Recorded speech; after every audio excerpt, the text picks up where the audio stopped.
Hi guys, welcome back to the channel. Today we're taking a look at the RANE 12 MKII. Now this is a hybrid controller that looks and feels just like a turntable aimed at DVS users.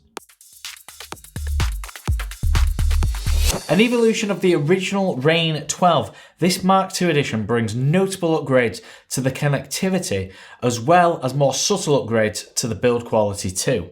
Just one look at the RANE 12 and it's clear to see this has drawn heavy inspiration from turntables of old.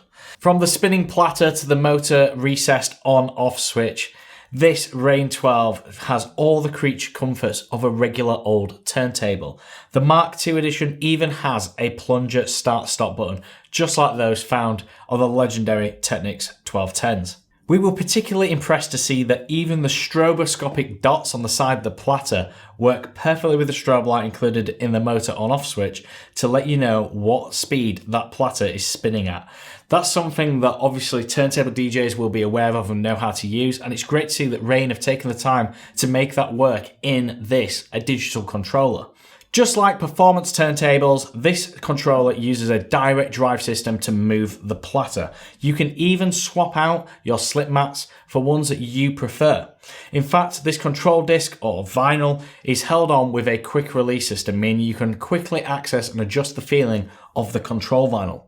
This quick release system was first seen in the later models of the Mark I RANE 12 and also features on the SC6000 players by Denon.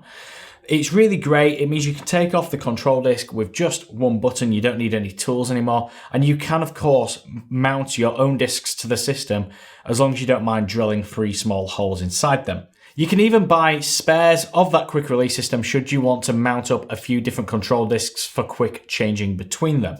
They do cost around £20 each and they can be found from most RANE suppliers.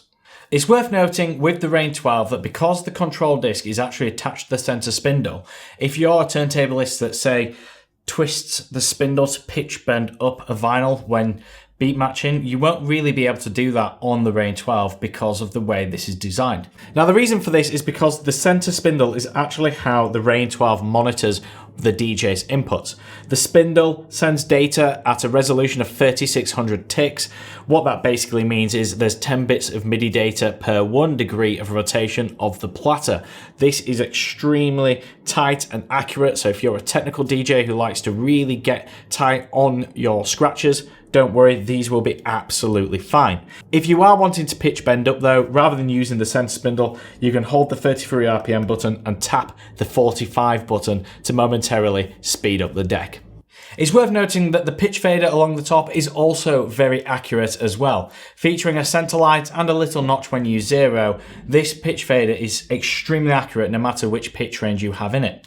Our only criticism would be that because the pitch ranges are +8, +16 and +50, with 2 of them being values of 8%, it makes no real sense that you've got 5 markings either side of the pitch fader. It would make more sense if you had 4, because then there would be divisions of 2 which tie up with the 8% ranges of the pitch fader. But that aside, it's highly accurate and you can really lock in those BPMs that you need. Being a controller, obviously there's no drift either, so when you're beat matching you can get really tight mixes on the go using 2 of these controllers.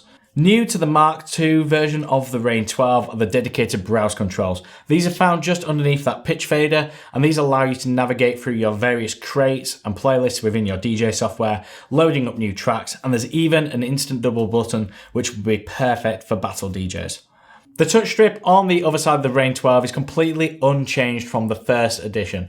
This allows you to navigate quickly through your songs using needle search, and you can also access your hotkeys on here should your mixer not have performance pads on it. Underneath, we still have 4 individual buttons to change which deck this RANE 12 is controlling within your DJ software, meaning you could technically mix up to 4 decks just using one controller, which is very cool indeed. Underneath the deck select buttons, we find a little black OLED screen for the first time, and this is where the biggest change occurs for the Mark II of the RANE 12. You see this screen and the little blue DVS select button just next to it correspond to the 2 RCA ports found on the rear of the device. Now, when I first saw these 2 RCA ports, I got really excited and thought, oh wow, The RANE 12 is now a sound card for Serato, meaning I don't need to carry a RANE box anymore or worry about having to use a compatible mixer. But that's actually not the case. It's actually more clever than that. The RANE 12 now can output DVS control signal.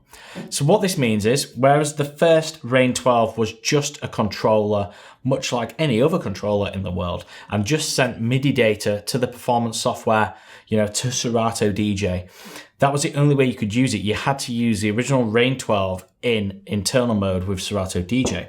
Now, with the DVS signal coming out of the RANE 12, we can use this more like you would use a control signal, say, with a regular DVS setup, with your control vinyl on a needle.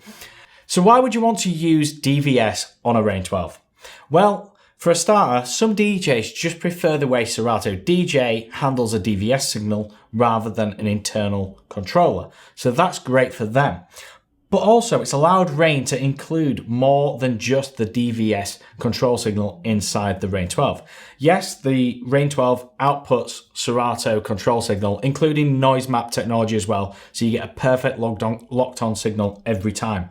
And unlike using a regular DVS control signal where you've got your needles to set up and your turntables, and you're worried about balancing and getting the noise levels correct and calibrating the DVS, this outputs perfect control signal 100% of the time. So there's no worry about needle skip, resonant frequencies, or having the faff of setting up the DVS. But on top of that, RANE have been able to include more than just Serato noise map. So for the first time, the RANE 12 MKII is no longer a Serato exclusive. It also includes control signal for track to scratch and virtual DJ. So with Serato, you can use the Serato DVS, or you can use the USB connection to use it as a controller in internal mode. Alternatively, you can use it in DVS, plug the USB control in, and you can, whilst using this in DVS, still use the browse functions and the touch strip along top for controlling the library in Serato DJ Pro. This is like a hybrid mode, so you get the best of both worlds should you prefer the DVS feel. In Virtual DJ, you can also access this just as a controller, no DVS required, or you can do the same as I've just mentioned with Serato and put it into like a hybrid mode where you use the DVS signal to control the track, but you can also use the buttons found on the controller to navigate through your libraries. Traktor users, unfortunately, you are locked into this hybrid mode. Unfortunately, you cannot just use this as a controller, as Traktor doesn't support moving platters as a controller. I know the Traktor Native Instruments S4 has moving platters on the latest controller, but partly they're not the same as these, so that's why you have to use DVS if you're using Traktor. Now, a little bit of an unofficial hack, if you will, is the fact that Rekordbox uses the same frequency of control signal as Serato. So you can actually plug this in via DVS to Rekordbox and put this in Serato DVS mode, and it will actually work just fine. There was a little bit of drift because there's no noise map, so you can't get the perfect lock-on with Rekordbox like you can with Serato, but it was perfectly acceptable. You could DJ with that setup and it works just fine, although neither RANE or Pioneer will ever admit to you that that will work fine, but it does, take it from me. Also, on the back of the RANE 12, just next to those two RCA connections for the DVS output, we have a little switch to switch between low torque and high torque settings. The low torque feels more like a Technics 1210, whereas the high torque settings feels more like a Pioneer PLX 1000, more of a modern turntable. To the side of the torque selector switch, we have our USB-B connection. Unfortunately, you still can't daisy chain two or more RANE 12s together. There's just the USB port for controlling a single deck. So if you are running low on USB ports on your laptop, you may want to think about getting a mixer that has a port on the back of it. Thankfully, more and more mixers are coming with ports for these style of controllers included, and these include the RANE 72, the RANE 70, and of course the brand new Pioneer DJM S11 Mixer 2. So what are our thoughts on the RANE 12 MKII? Well, this is one hell of a controller. It's as heavy as a turntable, it feels just like a turntable, but unlike a turntable, you have none of the hassle of having to set up needles, balancing the tone arm, make sure there's no dirt or dust on your control vinyl, plus that you just plug it in and it works. There's no real advantage for people looking at getting the Mark II over the Mark I unless you're hell-bent on having the DVS control. But that addition of DVS has really opened up the RANE 12 to be more of a universal player. And, you know, you can control pretty much every big DJ software out there now with one of these. And we really like that fact, you know. Before, they were a bit of a niche product, only for Serato DJs and, let's face it, battle and scratch DJs are that. Your regular DJ, club DJ isn't going to go out and buy one of these. But now, you know, they're opening up their horizons. You can use it with a variety of software. And also you can make it feel your own much quicker, just being able to pull that control vinyl off and put your own slip mat on. It's just a better setup. But that said, these are expensive. You know, you could buy a pair of turntables and some control vinyl for the same price as a pair of these. It really depends what you want out of your setup. If you're looking for something where you're a bit more heavy-handed on the platters, something that's really going to last you a long time, these are so solidly built. And something that gives you a multiple of options in regards to setup, then the RANE 12 Mark II really has nailed it. It's a great product and we absolutely adore playing on ours here in the studio. There's never a time when these aren't plugged in.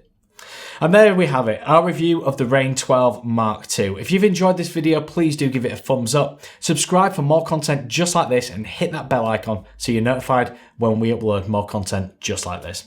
Thanks a lot for sticking around and I'll catch you in another video sometime soon. Take care.